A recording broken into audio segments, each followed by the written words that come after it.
determinados assuntos tem um certo tabu para lidar com os adolescentes. A gente precisa primeiro criar um vínculo para conversar com eles, né? Eles se sentirem confiável a conversar com a gente. E um dos assuntos que é muito complicado para estar conversando é a questão mesmo do suicídio. Há esse assunto entre eles, né? A gente vê muito o acesso deles com curiosidade nas redes sociais, mas até chegar a nós, para uma conversa, é bem difícil. E até nós mesmos, muitas vezes nós, professores, não nos sentimos tão preparados para lidar com este assunto.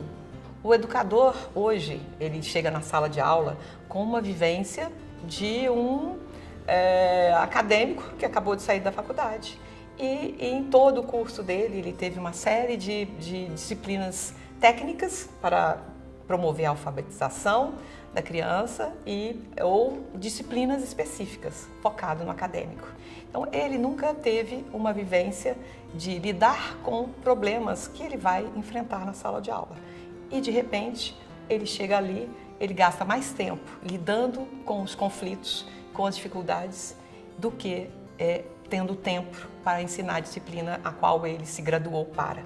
E hoje, ter esse ferramental de lidar com as dinâmicas de cada sala de aula, com os conflitos que aparecem e emergem, né, no meio de um conteúdo, são desafios que o professor precisa se preparar para. Às vezes é muito difícil para o adolescente identificar o que ele está sentindo. Então ele expressa algumas coisas sem necessariamente identificar de onde está vindo tudo isso. Porque ele também está aprendendo a lidar com o sofrimento dele. E vale a gente lembrar que o cérebro do adolescente ele termina de maturar aos 21 anos de idade. Até lá esse adolescente vai ter um impulso maior, uma agressividade maior muitas vezes e uma necessidade maior de ter um prazer a curto prazo. E isso também vai influenciar como ele expressa essa dor e como ele expressa esse sentimento. O adolescente ele pode expressar através da agressividade, da impulsividade ou do choro. Ou quando ele começa a falar que algo não está bem através de cartas ou bilhetes ou postagens. Quando ele muda o comportamento também é uma forma dele mostrar que algo não está legal. E especialmente na escola, quando ele começa a ter muitas faltas e começa a ter uma queda de rendimento escolar. Toda queda de rendimento escolar que não consegue ser explicada através de fatores cognitivos, geralmente tem alguma coisa emocional aí atrás. Até porque é uma fase em que o adolescente, muitas vezes, ele vai demonstrar realmente através desses comportamentos. Falar a respeito dos sentimentos nem sempre é tão fácil. Então, muitas vezes, a gente vai perceber essa agressividade em relação à família, em relação aos próprios professores, à escola, ou até a questão de bullying com os outros colegas, né? Muitas vezes ocorre também o isolamento. Ele não quer se relacionar com outras pessoas, fica muito trancado no quarto, não quer muitos contatos. Outra maneira também de demonstrar é a própria fuga, através das drogas, do álcool e também a própria questão da automutilação, que de alguma maneira eles relatam que é como se eles transportassem para uma dor física uma dor que é emocional. Muitas são as situações que podem levar o jovem a pensar em suicídio. Dentre elas, o término de um relacionamento amoroso. Para alguns adolescentes, a falha numa prova ou repetir de ano, não passar no vestibular. E hoje em dia é muito comum bullying e cyberbullying. Então a gente pega muitos jovens que passam por bullying na escola e hoje, pelo cyberbullying, o fato disso ter ultrapassado os muros da escola e não ter mais local onde ocorre, isso também é um fator importante nos dias de hoje. O uso excessivo da tecnologia, a mudança de relacionamento até por esse uso excessivo da tecnologia, então as pessoas começam a ter mais relacionamentos virtuais do que pessoais e é muito difícil às vezes para o jovem entender isso e lidar também, por exemplo, com as coisas que ele vê nas redes sociais. O jovem acredita que o que ele vê lá é verdade. E na rede social, tristeza não é tolerada, sofrimento não é tolerado. Tá todo mundo bem, tá todo mundo feliz. E o jovem que não tá bem, ele olha aquilo e acredita. Ele acha que ele é o único no mundo que não consegue lidar com os sentimentos. E aí isso, junto com vários outros fatores, podem ser desencadeantes de comportamento suicida. A escola é um ambiente-chave para o desenvolvimento e a promoção da saúde emocional. E ela é capaz de poder promover para prevenir todos os comportamentos né, de drogadição autodestrutivos. O que é chave é criar canais de comunicação. Se essa comunicação é uma escuta ativa da professora, um acolhimento da coordenação pedagógica, é uma atenção que a diretoria dá aos cuidados dos sentimentos dos professores que também estão estressados.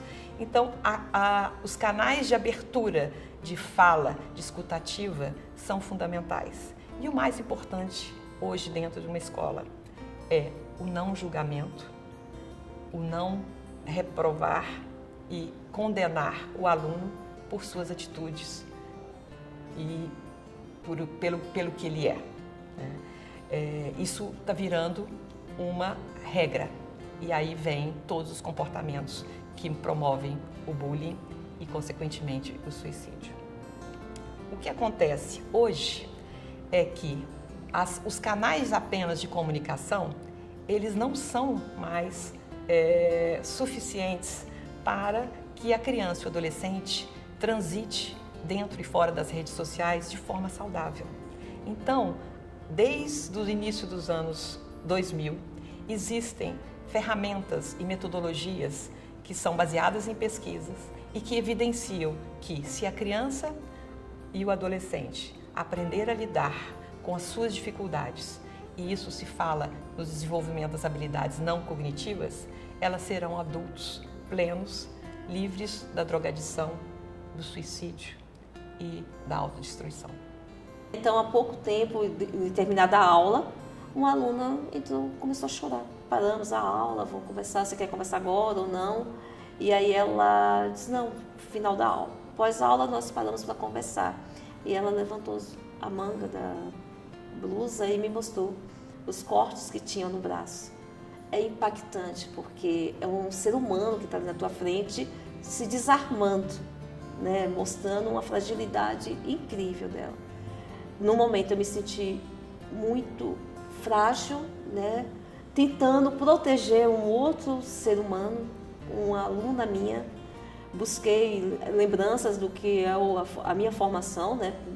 Um pouco que eu estou tendo sobre a educação emocional. E fui conversando com ela sobre a causa daquilo. Eu não julguei. Acho que a primeira ação minha foi não julgar. Né? Ai, é errado. Ai, você não faz isso. Não. Fui conversando, deixando estreitar o laço mesmo ali, aquele vínculo da confiança. E ela foi colocando para mim por que ela estava fazendo aquilo.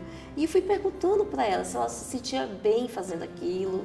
Né? E ela foi afirmando que sim. E, de fato, né, diante da situação dela, eu não sou especialista, né, nisso, mas diante da situação dela, é a maneira a estratégia que ela conseguiu encontrar para dizer que estava se sentindo bem. E aí, após todo esse relato, perguntei para ela se eu poderia conversar com a escola, né, com a gestão da escola, e se eu poderia chamar a família para conversar. Ela disse que sim. E aí encaminhamos para a coordenação da escola, chamamos a família. Ainda eu percebo que ela ainda está retraída, ainda usa blusas compridas. Mas ela, ao mesmo tempo, ela vem buscando em mim, está sempre próxima, perguntar se pode vir um outro período, ficar em alguns projetos que eu trabalho, fica à vontade. Ela ainda não veio, mas eu percebo que ela está com um brilho no olhar que ela não tinha. As crianças e adolescentes emitem sinais, mesmo quando não querem, né? Sinais de sofrimento. Ler os sinais e considerá-los algo sério e não simplesmente brincadeira. Então, ter uma série de ferramentas que vão desde o clima emocional que a escola como um todo possa ter, até elementos-chave de pessoas estratégicas e a rede de proteção. Né? Porque às vezes, ou seja, uma fala direta ou acusativa com um jovem pode ser fatal. E trazer muitas vezes profissionais para uma rede de proteção, né? Saber pedir essa ajuda direcionada é muito importante. Nós tivemos um caso de uma escola onde houveram 2 suicídios e a escola desesperadamente ligou o CVV, que chegou a nós para que pudéssemos fazer um trabalho de promoção né? Existem as pessoas do pós-venção, mas trabalhar a escola como um todo é fundamental. Você não mobiliza toda uma escola com um cartaz suicídio?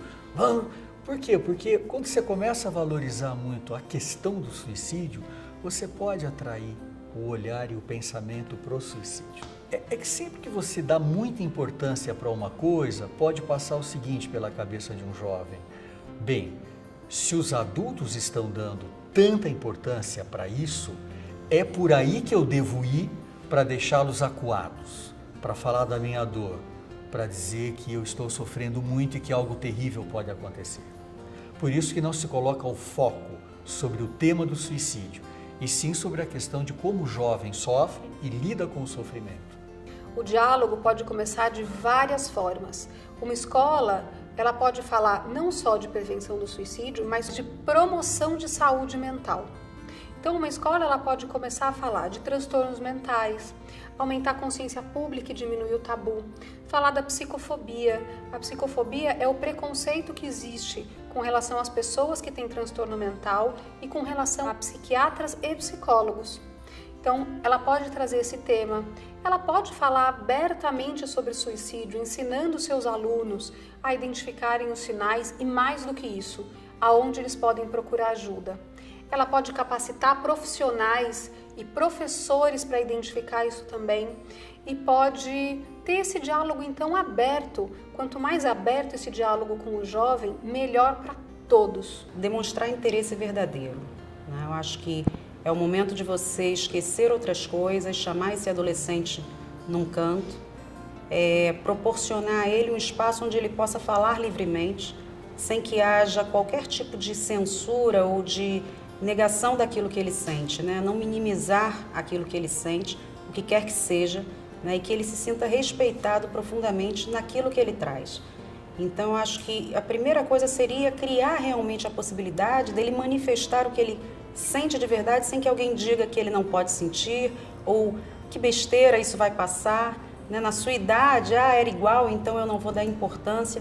Ou seja, criar realmente um espaço para que ele possa se manifestar e perceber que ele é acolhido verdadeiramente dentro disso. A escola pode usar alguns recursos para poder começar a abordar esse assunto dentro do seu ambiente. Ela pode pegar, por exemplo, a série Os 13 Porquês e debater. Ela pode discutir a baleia azul. Ela pode conversar com os alunos e eles escreverem o que eles gostariam de ouvir quando eles estão passando por dificuldades. Ela pode fazer, junto com esses alunos, um grupo de apoio para aqueles alunos que não estão bem. Ela pode ajudar a gerar empatia e compaixão entre eles, diminuir a violência escolar e tratar casos de bullying e cyberbullying. Ela também pode ter campanhas com relação ao uso do álcool e drogas, além de trazer esses pais para a escola e tentar ter uma aliança com as famílias para que juntos eles consigam dar conta de toda essa situação. Se o meu sofrimento e a minha dor é a maior de todas, buscar ajuda é o caminho. Há sempre alguém capaz de me escutar, de me ajudar a refletir e me afastar do problema, para que eu possa também me perguntar o que eu posso fazer para me sentir melhor. Olhar para mim, me sentir melhor, me faz poder me aproximar de mim mesmo e daqueles que convivemos e, com isso, ajudá-los de forma plena.